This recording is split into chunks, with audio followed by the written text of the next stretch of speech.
So in the last class, we have discussed what exactly the inter-process communication, what way the inter-process communication will help us to improve the efficiency of our system. Okay. Yes. Any doubts?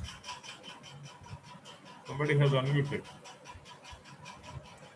Okay. Let's start.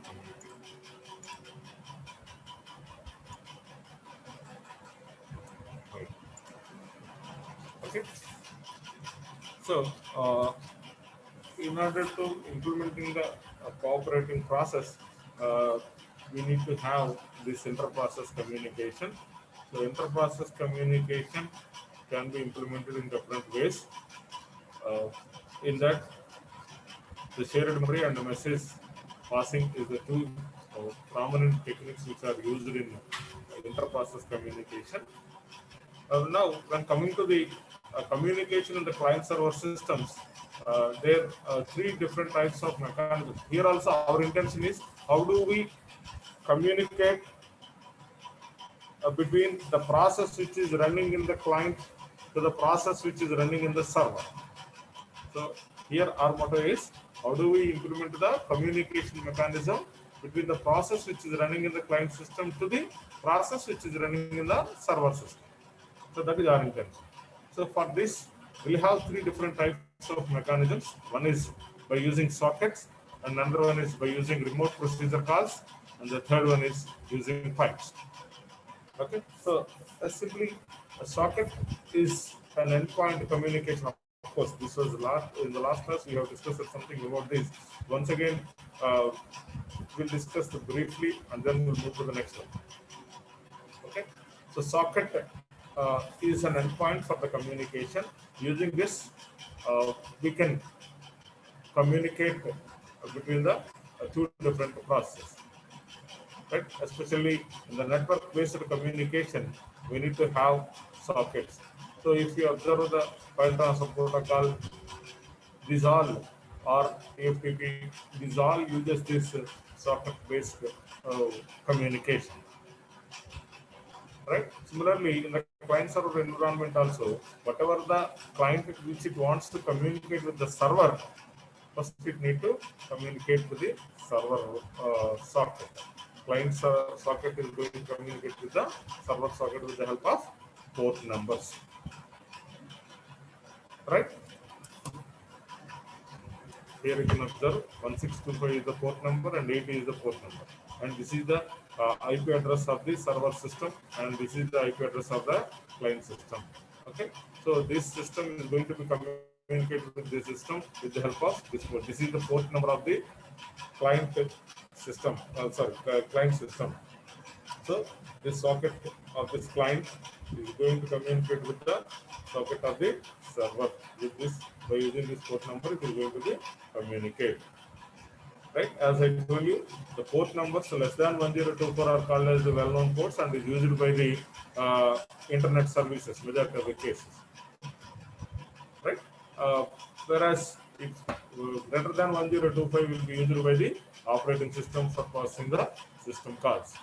So here in the client-server environment, the communication, how the data is transmitted between one system and another system, or you can call how it will be communicated between client and the server is there are two types of communication channels via sockets. One is connection oriented and another one is connectionless.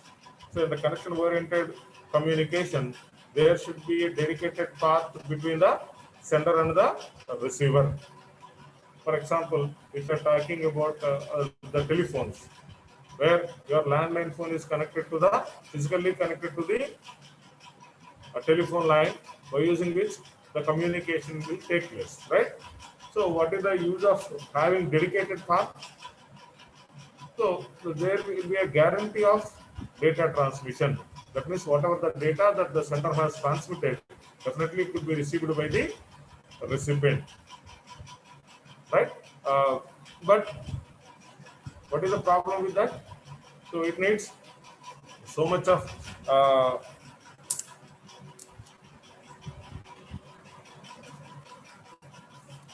a network should be established. Physically, something should be established. Don't think that always connection oriented means both the systems are connected with wire, right? Either physically or logically, if there exists a dedicated path between the sender and the receiver, such kind of communication is called as connection oriented communication, right? Whereas connectionless, there is no dedicated path that exists between the sender and the receiver, uh, but that is also used for communicating the data. For example, your Wi-Fi network. There is no physical connectivity between you and the sender and the receiver, right? But still you are able to communicate. But the problem with this is sometimes there may be a loss of data. There is no guarantee that the data will be reached the destination in a proper way. Of course, to handle such kind of situations, so many algorithms have been developed. But as a basic principle, when we are not using a dedicated path between the sender and the receiver, so in that case, suppose if you are using a telegrams, right? Uh, so in this case, what happens is there is no guarantee for the particular packet will be gone through the this particular communication channel without damaging anything. Or and another point is we are not sure whether it was delivered properly or not.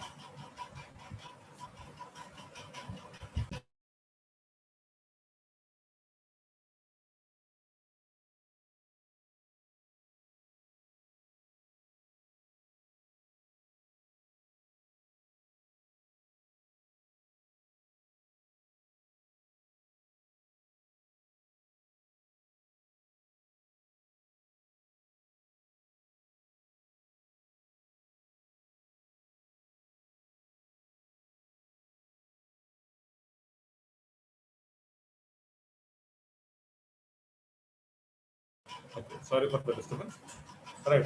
So that is the difference between connection oriented and connectionless. Of course, if we are talking about these two, we need to have two more periods because the concept is that much.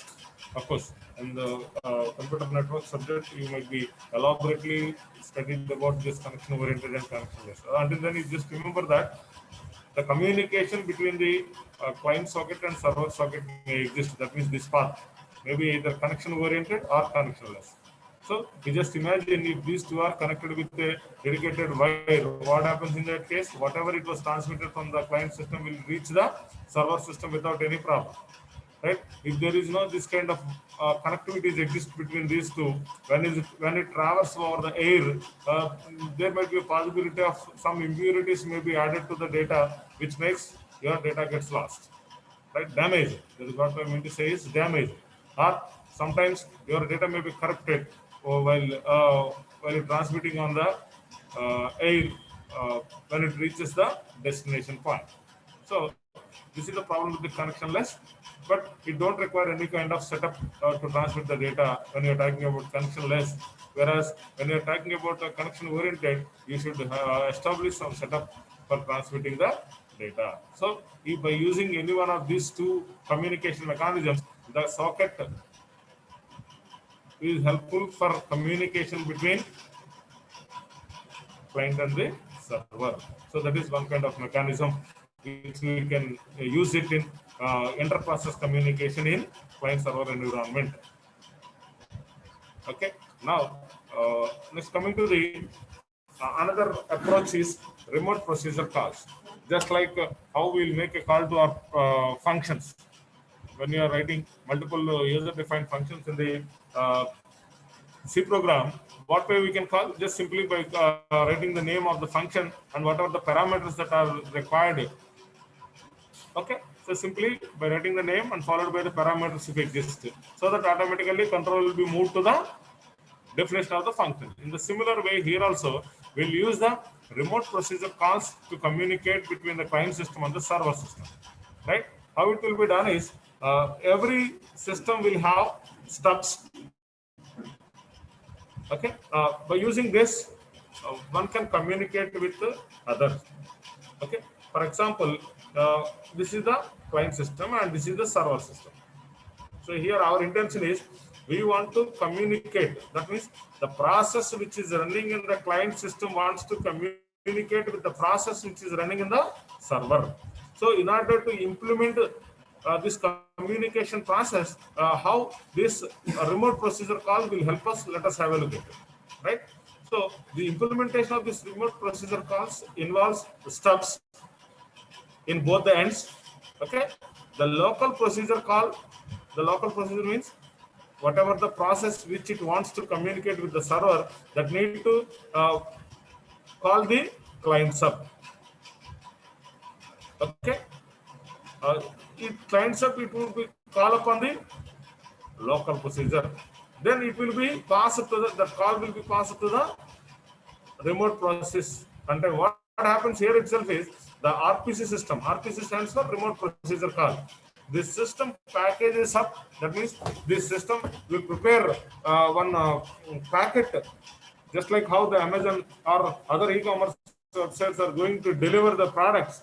In the similar way, whatever the things that are essential or the process request and what it is expecting, these all things and the resource, whatever it may be.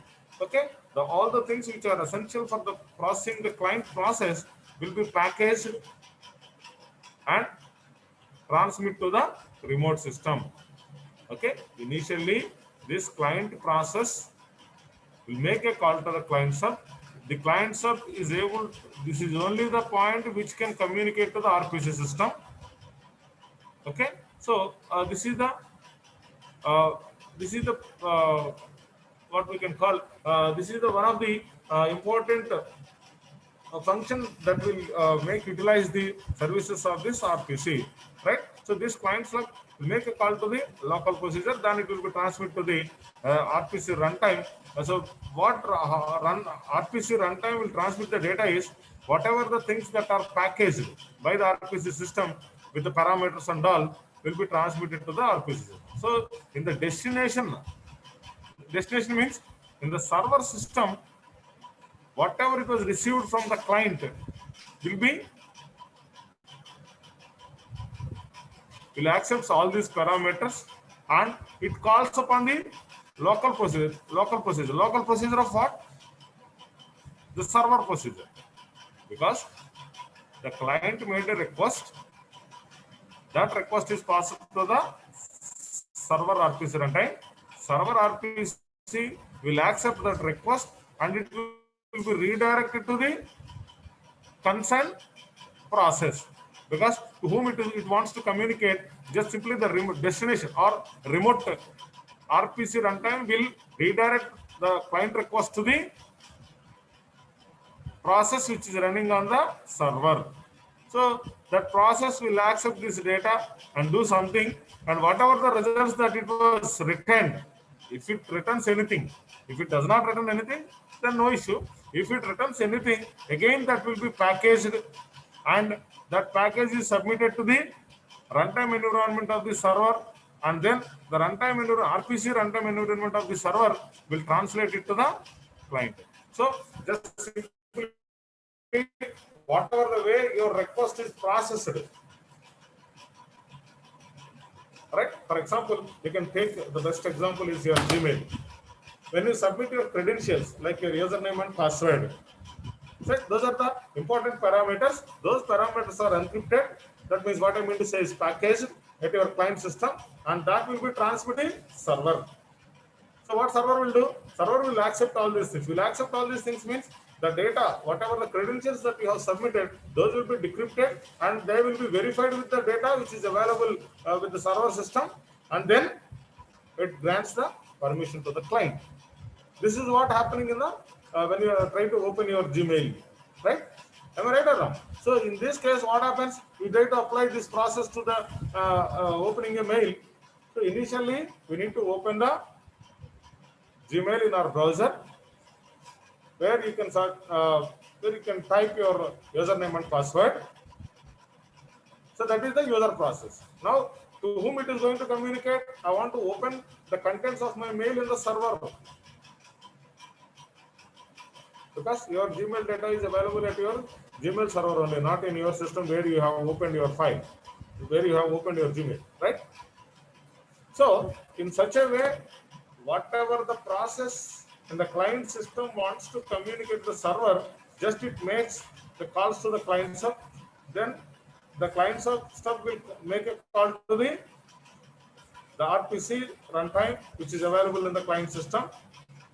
Okay, so RPC runtime will take care of packaging all the parameters and all whatever the required in order to process the client request.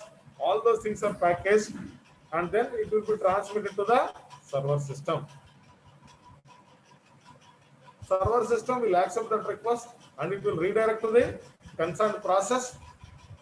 If the concerned process returns any kind of outputs, again those will be packaged and that package will be returned to the client RPC runtime by the server RPC runtime. So that is, by using this mechanism, we are able to implement the inter-process communication in client server environment.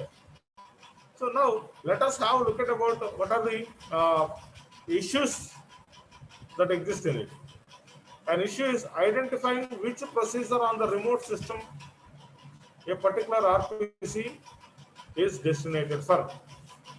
See here, so many processes are there. Okay, when it wants to communicate with this particular process, how do it know what way it is going to be communicate with the destination process? Because among n number of processes to which it is going to be communicate, how it could be identified, right? So for that, what to do is the common mechanism which people are using is just in both the cases, the matchmaker process is employed. Matchmaker means just like what is the way that the index of the textbook has printed. In a similar way, for each system, it maintains the list of processes and their port numbers. Okay, so whenever if you want to communicate, what happens is your local request or your local process will make a request to the server to check with the required process port number. So once it got the information from the server system regarding the port number, then it can start the communication. Right? That is one of the important aspect. I mean, important solution for this problem. Like I'll show you the diagram. So here initially the client user calls the kernel to send RPC message to procedure X. Procedure X means the X procedure means the procedure which we want to communicate, which is present in the server system. So what I will do, I'll make a call, just simply I'll call the kernel to make a request to the server process. So what kernel will do? Kernel sends the message to the match marker to find the port number. Before going to initiate the communication, first it will, the kernel itself, it passes the match maker to find the port number. Right? This is the message from client to server, port matchmaker regarding address for the RPCX, remote procedure call for X. So immediately what happens? In the destination end, the match marker receives this particular message and looks up the answer. Looks up the answer means whatever the port number of this procedure, whatever the port number of this process which is running in the server will be supplied to the user via in this fashion. So once it acquires the port number of the process which is running in the server, immediately it initiates the transmission of the data because it knows to whom it is going to be communicate. It knows the house address of the. If you want to post a letter, what you are supposed to have, you need to have the door number of the recipient. So once you got the door number, there is a guarantee that your data will be communicated in a proper way, right? So in the similar fashion here also, once you acquire the port number of the process, destination process which is running on the server, the user or the client initiates the execution of this process by sending the message. The kernel sends the RPC, remote procedure call. Just it calls the procedure which is running in the destination with the help of this port number, whatever it is acquired previously, right? So the destination daemon will accept it. A remote daemon will accept the remote procedure call passed by the client, and it could be processed. After that, whatever the results that it obtained, those will be transmitted to the client system. So in such a way, the remote procedure calls are going to be implemented. But here it is not the hardware component. Just it can be implemented by using programming.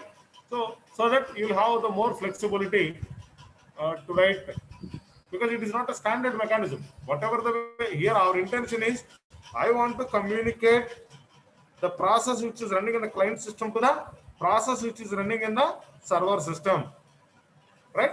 Previously, we have seen socket. So by using sockets, we are able to implement the same kind of mechanism. Here, what is the difference between that socket and this one? Here, it make a call to the destination process with just like a function call. So in order to implement that function call mechanism, this is one of the efficient process which people are following right now. Right?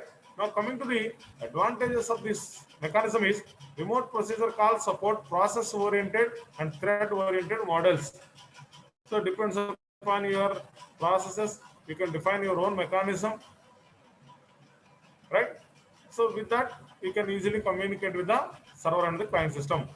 The internal message passing mechanism of RPC is hidden from the user. So whatever this part, as far as concerned with the user, simply I just make a call to the RPC. But before going to execute your remote procedure call, this is the process which is happening.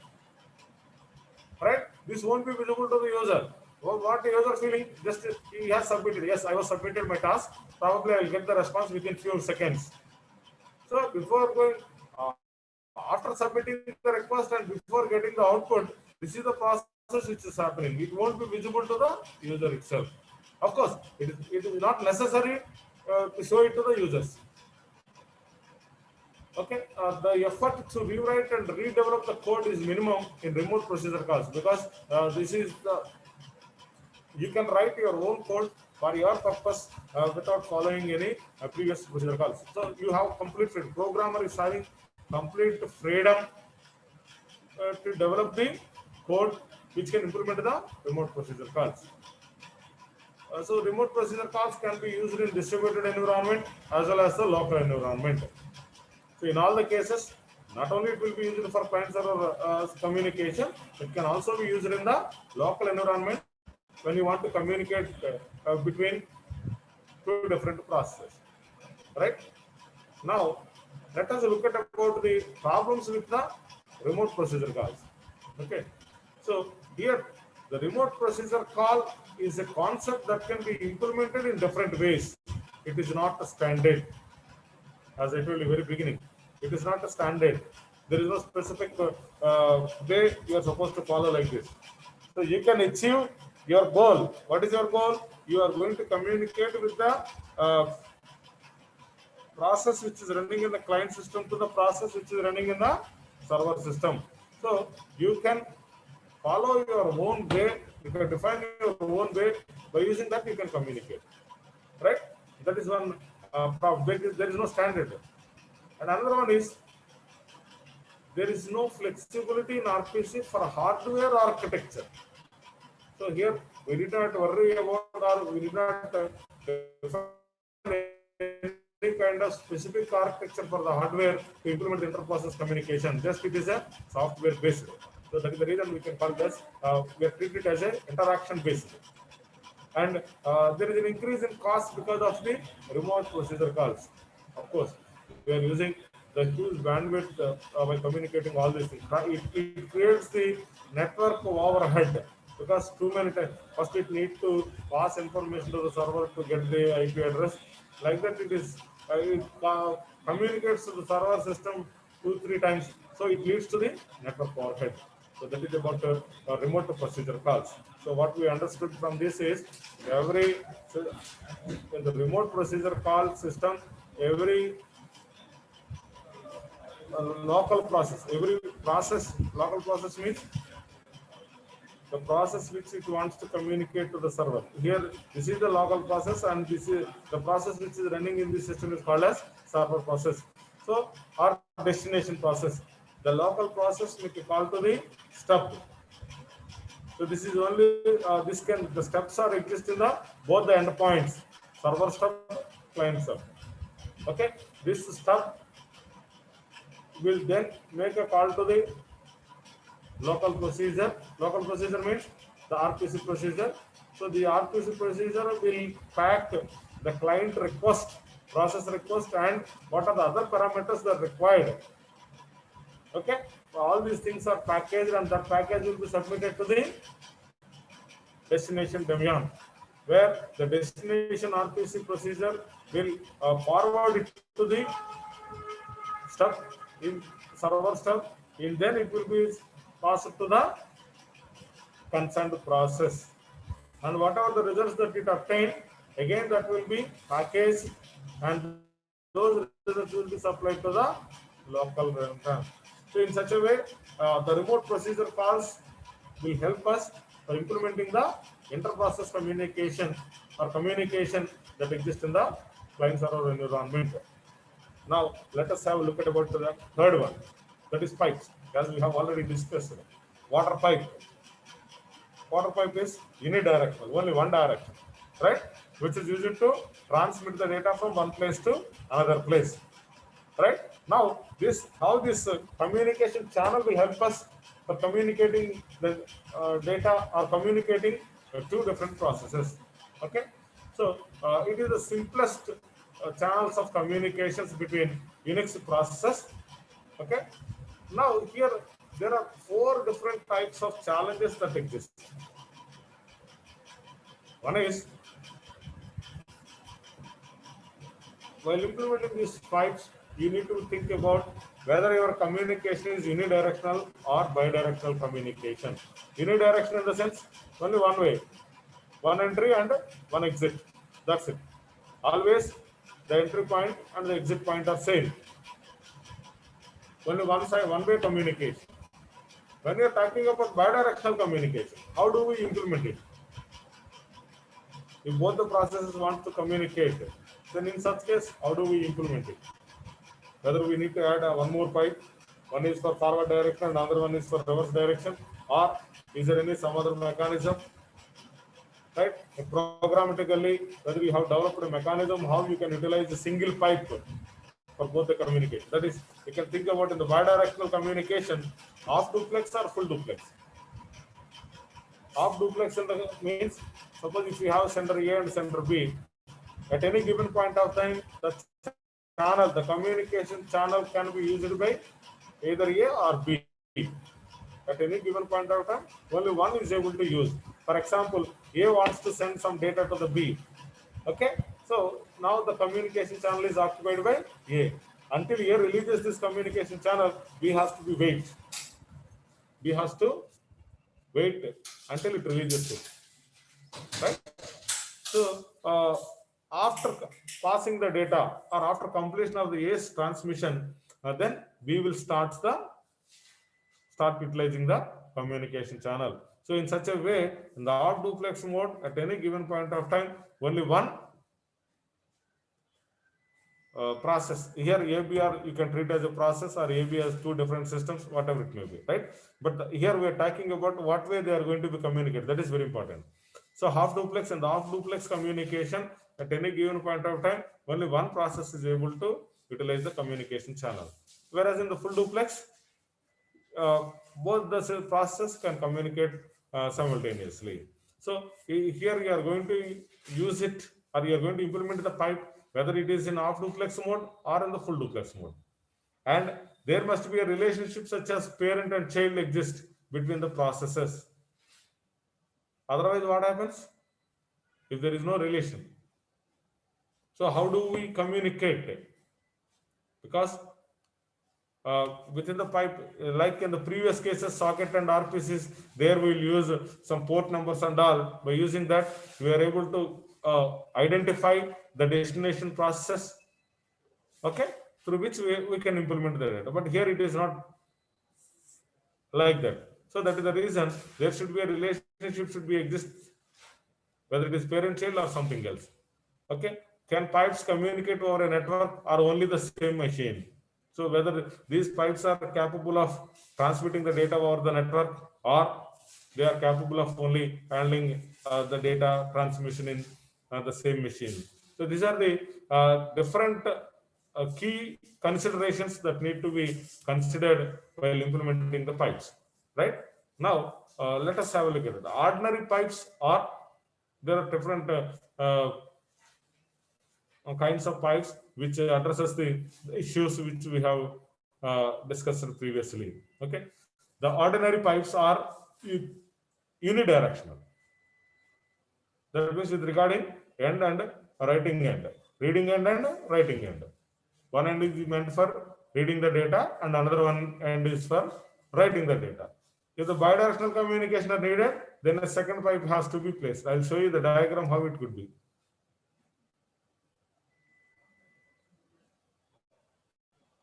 Yeah, this is the diagram. So here one end will be used for read and another end is for write. Imagine this end is used for reading, right? Both parent and the child has to use this particular one for reading. At the similar case, this end is used meant for writing. So both parent and child are used the same end for writing the data. You can observe in the diagram, right? So in the similar way, the ordinary pipes are used as a unidirectional communication. If you want to implement bidirectional, what you have to do?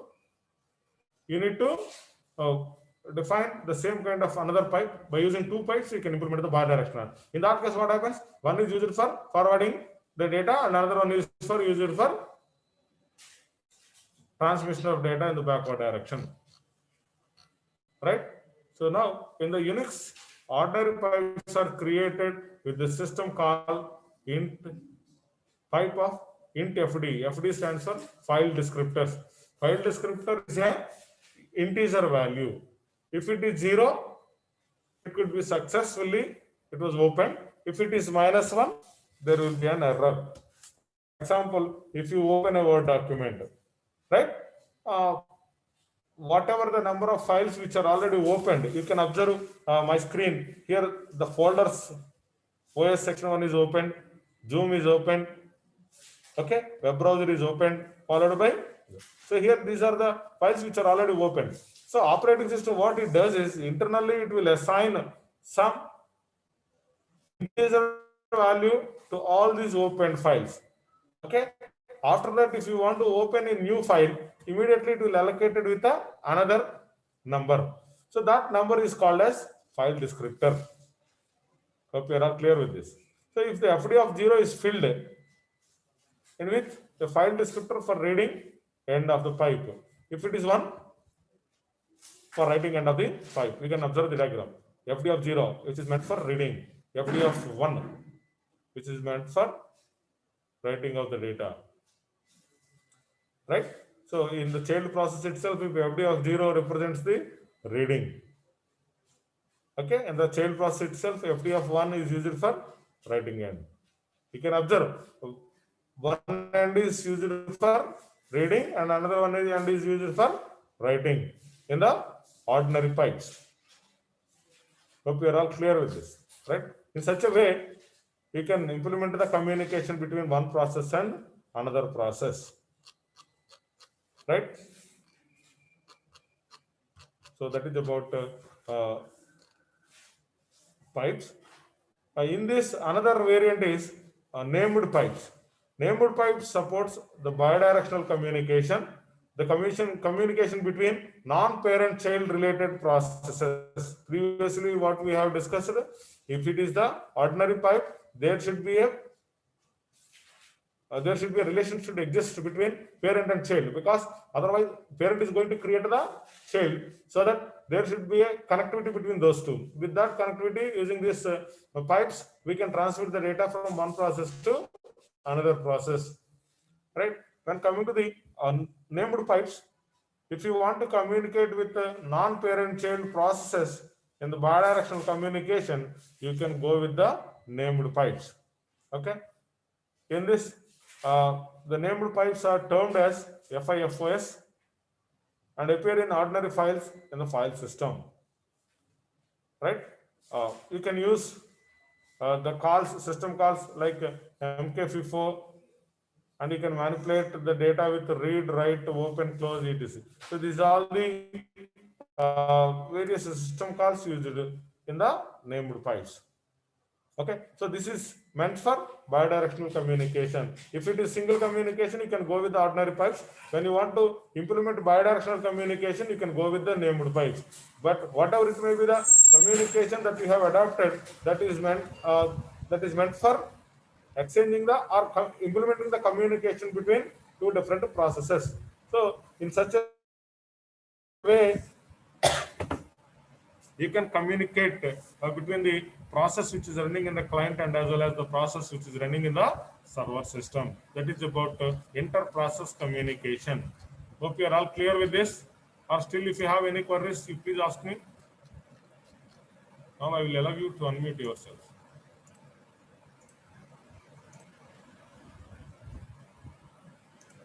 Hope you are all clear with inter-process communication. Inter-process communication. Inter-process communication means whenever if you have the cooperating processes, cooperating process means the one process wants to share something or can access something from the other process, that is called as cooperating process. In order to implementing such kind of process, we need to have inter-process communication. Inter-process communication means communication that exists between two different processes. Okay, that can be implemented using different ways. Okay, in that, shared memory and message passing are the two prominent approaches in majority of the operating systems are used. Okay. Now,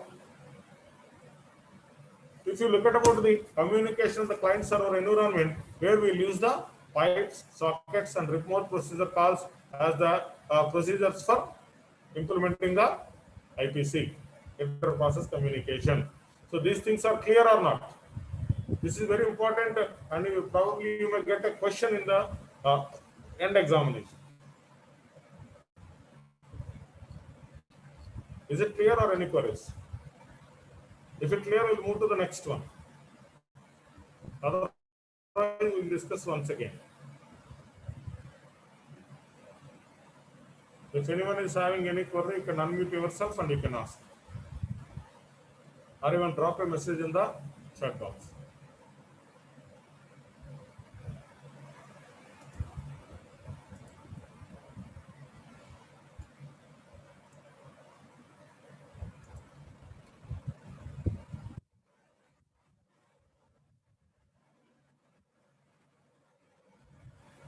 Okay, I think no one is having any query. Am I right?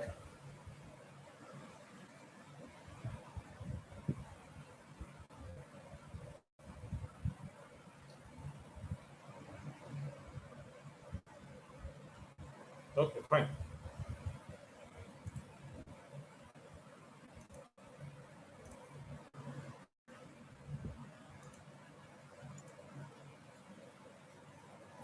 Of course, the time is also good.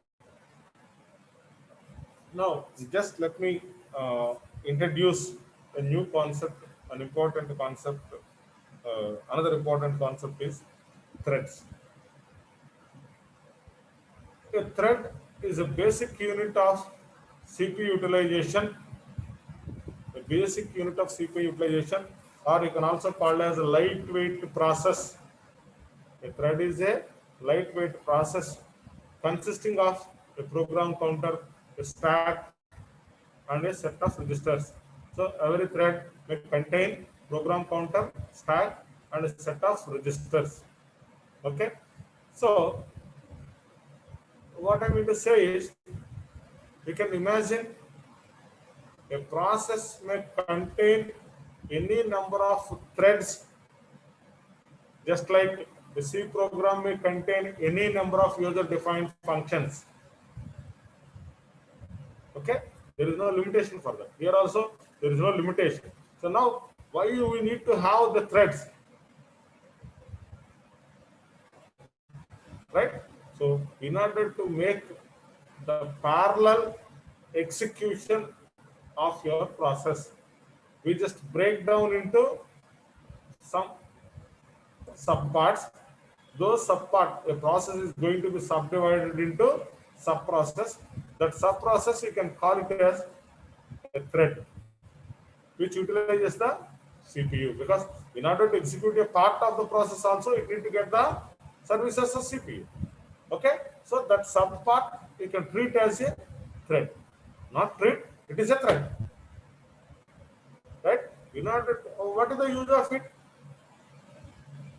So the simple logic, what is the need of modularity? So instead of implementing everything in a single shot, if we are able to divide it into parts, and if the parts gets executed, and after that we stop all these results, so that we are able to maximize the performance. So as a part of it, people have implemented this thread concept.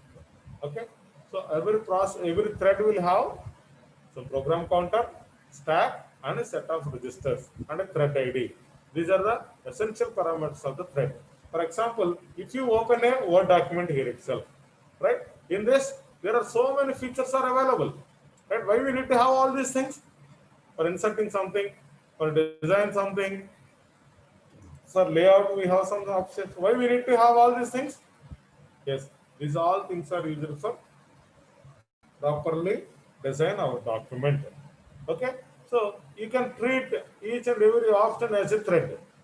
The Word document is a process, and whatever the things that are available here, these all things you can imagine as a thread, right? So some of the features are used for designing the text. Some of them are used for designing some other activities, right? Like that, single time. That means within this document you can do so many operations. In the similar way, one process may have any number of threads. Okay, and by using these threads, we can parallelize the execution of the process so that your efficiency gets increased. Right? So traditionally, a heavyweight process has a single thread of the control. There is one program counter and one sequence of instructions that can be carried out at a given time. So now you can think about what is a thread. So this is a thread. This is the heavyweight thread. Heavyweight thread is having only one code, data files, registers, and stacks. Here, one more important point is there is no independent thread. That means there is no thread exist outside of the process. Always, all the threads could exist in the process, within the process only. Process may be independent, whereas thread is dependent. Right? So that is the reason the threads may share the code segment and as well as the data segments. The data part of the or the code part of the process or the data part of the process may be shared among the threads. Right? So this is a single thread, heavyweight thread, whereas this is the lightweight thread. Right? So if a process is having single thread, the structure will be like this. If the process is having multiple threads, the process will be like this. Right? When you have multiple processes, they can share code, data, and files. Each and every thread is having, this is one thread, this is another thread, this is another thread. Now we have 3 threads in this diagram. Okay? Now each thread is having its own registers and stack, whereas all these threads commonly share code, data, and files of the process. Whereas if it is the heavyweight process, we have only one thread, which can have only one register and one stack. and it shares the this particular information.